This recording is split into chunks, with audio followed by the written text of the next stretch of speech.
Welcome to our channel Shivan maestro wheels. Good morning. Surya ఎక్కడ కనిపించడం లేదు. మనమైతే లాస్ట్ నైట్ అదిగో అక్కడ కనిపిస్తున్న ఆ టెంపుల్లో అయితే స్టే చేసాము, తొండపాడు. ఇంకా అక్కడి నుంచి రైడ్ స్టార్ట్ చేసేసి ఇక్కడికైతే వచ్చేసాను. NH67 పైన తాడిపత్రి 40 కిలోమీటర్లుగా చూపిస్తూ ఉంది. ఇక ప్రాజెక్ట్ ఎల్ఆర్లో డే 133 అనేది మనం స్టార్ట్ చేసేసాము. ఈ తొండపాడు నుంచి వెళ్ళబోయే బెలూన్ గుహ అయితే ఇంకొక 68 కిలోమీటర్లేమో, 68 కిలోమీటర్లుగా ఉంది. చూద్దాం ఏ టయానికి చేరుకుంటామో ఏంటో. వర్షం మధ్యలో మనల్ని పలకరిస్తూ మన వెంట వచ్చేస్తుందా లేదా ఏంటో చూద్దాము. A save water, save earth, solution to pollution, a small tribute to #RanjitOnWheels అన్న మ్యాస్ట్రో హోమ్ కమింగ్ అంటూ మనమైతే డే 133 స్టార్ట్ చేసేస్తున్నాం. ఇక మ్యాస్ట్రోపై కలుద్దాం. తాడిపత్రికి అయితే మనం వెళ్ళకపోవచ్చు. తాడిపత్రి బయట నుంచే మనం డైవర్షన్గా వెళ్ళాల్సి ఉంటుంది. ఆ తర్వాత రూట్ అనేది ఏటో అక్కడికి చేరుకున్నాక మనమైతే చూద్దాము. తాడిపత్రికి అయితే వస్తున్నాం. ప్రజెంట్ లోపలికి కాదు, బయట పక్క నుంచే మన పయనాన్ని కొనసాగిస్తూ వెళ్ళిపోదాం. మనమైతే స్టార్ట్ చేసేసాం. Mountains mountains mountains, I don't like mountains but mountains likes me అంటూ మనకు తోడుగానే వచ్చేస్తూ ఉన్నాయి. ఇక మనతో పాటు ఇండియన్ రైల్వేస్ వారు కూడా ఉన్నారు. ఎంత దూరం వీళ్ళు కలిసి వస్తారో తెలియదు. అలా కూల్గా టైం అయితే ఇప్పుడు ఇంకా 7 కూడా కాలేదు. మనమైతే స్టార్ట్ చేసేసాము, వెళ్తూ ఉన్నాము. సూర్య వస్తే బాగుంటుంది. వెళ్ళబోయే ప్రదేశం అద్భుతంగా ఉంటుంది సూర్య వస్తే. అలా కూల్గా వెళ్ళిపోతూ ఉందాం. ఇండియన్ రైల్వేస్ జక్కల చెరువు రైల్వే స్టేషన్ ఇదైతే మనమైతే ఇప్పుడు ఉన్నాము. నేను ఇప్పుటాంచో చూస్తున్న రాయల చెరువు. ఈ ఊరైతే ఎప్పుడో నెంబర్ రాళ్ళ పైన కనిపిస్తూ ఉంటుంది. అట్లాంటి రాయల చెరువుకైతే మనం చేరువ అవుతూ ఉన్నాము. మార్నింగ్ కాబట్టి షాప్స్ అన్నీ క్లోజ్లో ఉన్నాయి, ట్రాఫిక్ కూడా అంత లేదు. మనమైతే ఈ మహానగరాల వైపు మార్నింగ్ లేకి రాకూడదు అసలుకు. మన రైడ్లో ఇప్పుడు దాకా ఎన్నెన్నో ఊర్లు, రాష్ట్రాలు, పల్లెలు అన్నీ చూసేసినాము. ఇప్పుడు యాడికి పోతున్నామో మనకు తెలియడం లేదు. అదిగో తెలుసు కదా మనం పోయే ప్రదేశంగా అయితే తెలుసు మనం యాడికి పోతున్నాము. కానీ ఇక్కడ కూడా యాడికి అని వీళ్ళు అడుగుతూ ఉన్నారు. యాడికి అంటే నేనేం చెప్పాను యాడికి, మీరే చూడండి వీళ్ళు యాడికి ఎందుకు అడుగుతున్నారు. వీళ్ళైతే యాడికి అని అడుగుతున్నారు. ఇదైతే ఊరు. మనమైతే రాయల చెరువులోనే ఇంకా లాస్ట్కి అయితే వచ్చేసాము. ఇంకా ఈ NH67 పై నుంచి మనం యాడికి అనే ఊరు మీదుగా లోపలికైతే వెళ్ళాలి. అక్కడి నుంచి మన జర్నీని కంటిన్యూ చేస్తూ బెలూన్ కేవ్స్కి అయితే వెళ్ళిపోదాం. ఆ తర్వాత చూద్దాం మళ్ళీ NH67ని కలుస్తామా లేకంటే ఇంకొకరిని కలుస్తామా అనేది. ప్రాజెక్ట్ ఎల్ఆర్లో డే 133కి అయితే వచ్చేసాం మనం. సూర్య, వర్ష వీళ్ళైతే మనకు అనుకూలంగానే ఉన్నారు. మనం జర్నీలో ముందుకు వెళ్తూ వీళ్ళైతే సహకరిస్తున్నారు. థ్యాంక్ యూ సూర్య, వర్ష. NH67కి అయితే బాయ్ చెప్పేద్దాం మనము. ఇప్పుడు యాడికే పోదాము. యాడికి పోతున్నామో ఏందో, యాడికి పోతున్నామో తెలియడం లేదు. అటు ఇంకా 46 కిలోమీటర్లుగా ఉంది. చూద్దాం మరి ఏ టయానికి అక్కడికి చేరుకుంటామో. గట్టిగా బ్రేక్ఫాస్ట్ అయితే చేసేయాలి.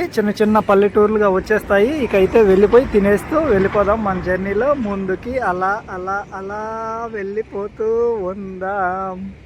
రైడ్లోని ఈ రోజుట్లోని మొదటి రైల్వే క్రాస్ ఆగేసాము. ఇండియన్ రైల్వేస్ గారు కూడా వచ్చేస్తూ ఉన్నారు. ఇదే రాయల చెరువు ఊర్లోనే రైల్వే క్రాస్ ఇండియన్ రైల్వేస్. మొత్తానికి యాడికి ఊరు కూడా ఊరు లోపల నుంచే రోడ్డు ఉంది. మొత్తం చిన్న మండలంగానే ఉంది. అబ్బా మామూలుగా లేవు ట్రాఫిక్గా అయితే. ఇంకా మనం వెళ్ళే రూట్ మ్యాప్గా కాదు కానీ ఇవేవో ఊర్లుగా అయితే కొన్ని ఉన్నాయి ఇక్కడ. అవి చూసుకుంటే ఆ వేములవాడతో మనకు సంబంధం లేదు. ఇవన్నీ మనం వెళ్ళే రూట్లో కలుస్తాయేమో మరి చూద్దాం. అక్కడికి వెళ్ళి ముందు ఈ ప్రదేశానికి చేరుకుని అయితే మనం చూద్దాం. అలా ప్రతి ఒక్కరూ యాడికి అని అడగడమే. ఏడంటే లేరులే, ఆ ఊరు వాళ్ళంతా ఆపేసి ఆడే యాడికి అని అడిగినారు. మొత్తం అందరూ ఒక్కొక్కరు కలిపి. అబ్బా 1 గంట అయిపోయింది ఆడే. వాళ్ళందరికీ సమాధానాలు చెప్పుకుంటా వస్తూ ఉంటే ఆశ్చర్యపోతున్నారంతా. కాశ్మీర్కి వెళ్ళావా, ఎట్ట సాధ్యమైంది అంటూ. ఇంకా స్టూడెంట్స్ అయితే పిల్లోళ్ళు స్కూల్కి పోయే వాళ్ళు, అబ్బా వాళ్ళ కేరింతలు వాళ్ళు. నేనైతే వీడియో తీయలేకపోయినాను. అలా మనుషుల మధ్యన వీడియో తీయాలంటే నాకే ఎట్టో ఉంటుంది. అందుకని వీడియో అయితే తీయలేదు. చాలామంది ఫోటోలు కానీ తీసుకున్నారు. ఓ మనం వాళ్ళందరూ యాడికి అంటే ఆ సమాధానాలన్నీ చెప్పుకుంటూ వచ్చేస్తూ వెళ్ళిపోతూ ఉన్నాము. ఇప్పుడు యాడికి పోతున్నాము మర్చిపోయినానే. యాడికి అంటే తాడిపత్రి గుత్తి మధ్యలో యాడికి. బస్సు పైన కూడా యాడికేనే ఉండదు. ఏం చెప్పాను వీళ్ళందరికీ. రోడ్లు అయితే అన్ప్రెడిక్టబుల్, ఇంక్రెడిబుల్ ఆంధ్రప్రదేశ్ రోడ్ల విషయంలో అయితే. యాడికి తర్వాత ఈ నిట్టూరుకి అయితే చేరుకున్నాము. ఎంత ప్రశాంతంగా ఉంది పల్లెటూరు. కోడి పిల్లలు, చెట్లు, గ్రీనరీ. వావ్. రోడ్డు ఇక ఊరికి దూరంగా కొండలు, కొండలకి దగ్గరగా ఫ్యాక్టరీలు. అక్కడ ఒక ఫ్యాక్టరీ, ఇక్కడ ఒక ఫ్యాక్టరీ, ఇక్కడ మహానగరమైన ఫ్యాక్టరీ. అమ్మ బాబోయ్. రైడ్లోని ఈ రోజుట్లోని రెండో టోల్ ప్లాజా కాదు, రైల్వే క్రాస్. ఇక్కడైతే ఎక్కువగా ఈ సిమెంట్ ఫ్యాక్టరీలే ఇవన్నీ. అదాని, పెన్నా సిమెంట్ అంటూ, ఇంకా వేరేది ఏవో కొన్ని సిమెంట్ ఫ్యాక్టరీలుగానే ఉన్నాయి. ఆ సిమెంట్ ఫ్యాక్టరీల కోసం వేసిన రైల్వే ట్రాక్ ఇది. మా బాబోయ్ దాటేసాం సక్సెస్ఫుల్గా. సింగిల్ లైన్ సిమెంట్ ఫ్యాక్టరీలకి వేసిన డబల్ క్రాస్ లైన్. కనిపిస్తున్నదైతే Penna cement factory, Adani group of constructions Penna. అలా చాలానే సిమెంట్ ఫ్యాక్టరీలుగా ఉన్నాయి ఇక్కడైతే. ఫ్యాక్టరీలు అంటేనే పురోగతి, పురోగతి అంటేనే పొల్యూషన్.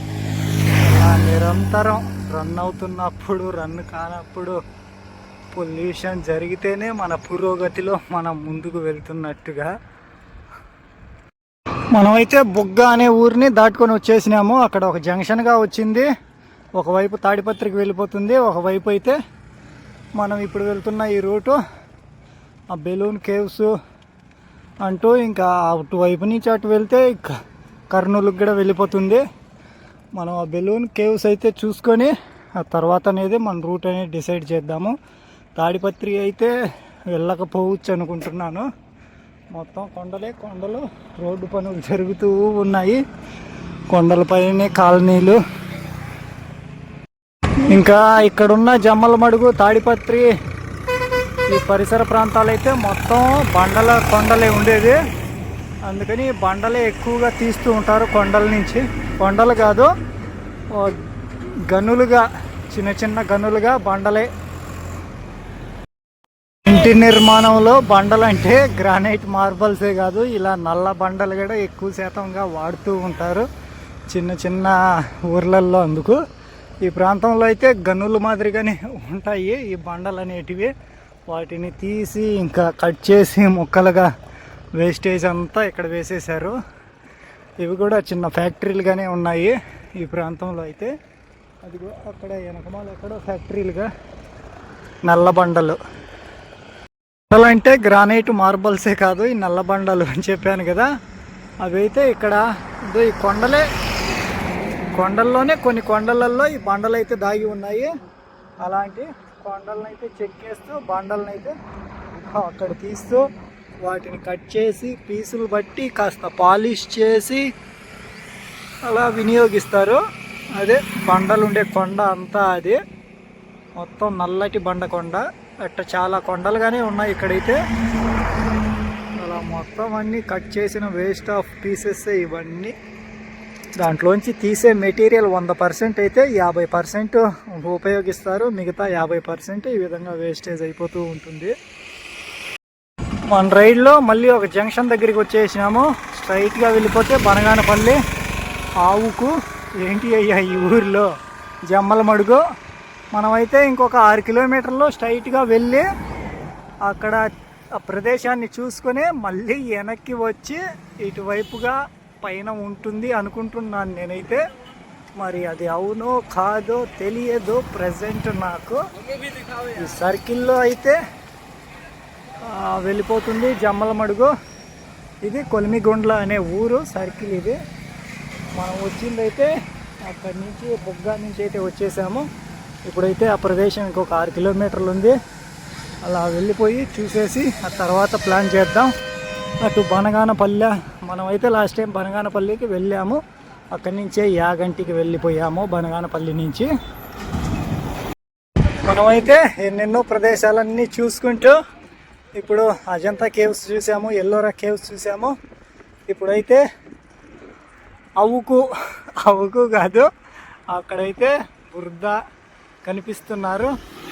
బుద్ధ స్టాచ్యూ కనిపిస్తూ ఉంది. ఇప్పుడైతే ఈ వెలుగు కేవ్స్ చూసేందుకు కూడా మనం వచ్చేసాము. మన ఇండియాలోని ఉన్న భారత సంపద ఇది, వారసత్వపు సంపద. ఇలాంటి సంపదను చూసేందుకైతే మనం వచ్చేసాము. మనకైతే అక్కడి నుంచి బుద్ధ పిలుస్తూ ఉన్నారు, వచ్చేయండి వితౌట్ పొల్యూషన్గా మీరు తిరుగుతూ ఉన్నారు కదా, మీకైతే వెల్కమ్ అంటూ పిలిచేస్తున్నారు మనల్ని. అయితే ఇక వెళ్ళి ఆయన కలుద్దాం అక్కడ. అయితే మన దేశంలో దాగి ఉన్న భారతదేశపు సంపదలు అయితే చాలా ప్రదేశాలుగా తిరిగి చూసేసాం ఇప్పటి వరకు. ఇక ఇప్పుడైతే మన ఆంధ్రప్రదేశ్లో ఉన్న ఈ బెలూమ్ కేవ్స్ దగ్గరికి అయితే వచ్చేసాము. బుద్ధ అయితే మనకు వెల్కమ్ చెప్పేశారు. మరి ఎంతో దూరంలో లేదు, 1 కిలోమీటర్ దూరంలోనే ఉంది. మనమైతే మెయిన్ ఎంట్రన్స్ దగ్గరికి కూడా వచ్చేసాం, బెలూమ్ కేవ్స్. ఇక ఇక్కడ టికెట్ అంటూ ఏం లేదనుకుంటాను నేను, ఏమో అడిగి వాళ్ళని కనుక్కొని మనం వెళ్ళిపోయి చూసేద్దాము. వర్ష కూడా నేను వస్తానంటూ పలకరిస్తూ ఉంది. ఇదే మెయిన్ ఎంట్రన్స్గా అయితే. ఇంకా ఇటువైపు వెళ్ళిపోతే బనగానపల్లి వెళ్ళిపోతుంది. ఎంత ఒక 34 కిలోమీటర్లుగా ఉంది Banaganapalli. Welcomes you Belum caves. అక్కడ అడ్వర్టైజ్మెంట్గా రామ్కో సిమెంట్ వాళ్ళు వేసి పారేశారు వెల్కమ్ బోర్డులు అనేటివి. ఇంకా ఇంతకు మించి ఇది ఆర్కిటెక్ట్ పరంగా అంటూ ఏ నమూనాగా పేరుగా లేదు, జస్ట్ ఈ నేమ్ బోర్డుగా వేసేసారు ఇక్కడ. వచ్చిన వాళ్ళైనా కానీ అందరూ ఆ గుఫ లోపలికి అయితే పోవడం లేదు. మనం ట్రావెలర్ కాబట్టి మనకు సాధ్యం కాదంటూ ఏది ఉండదు. మనం అయితే వెళ్ళేసి వచ్చాము.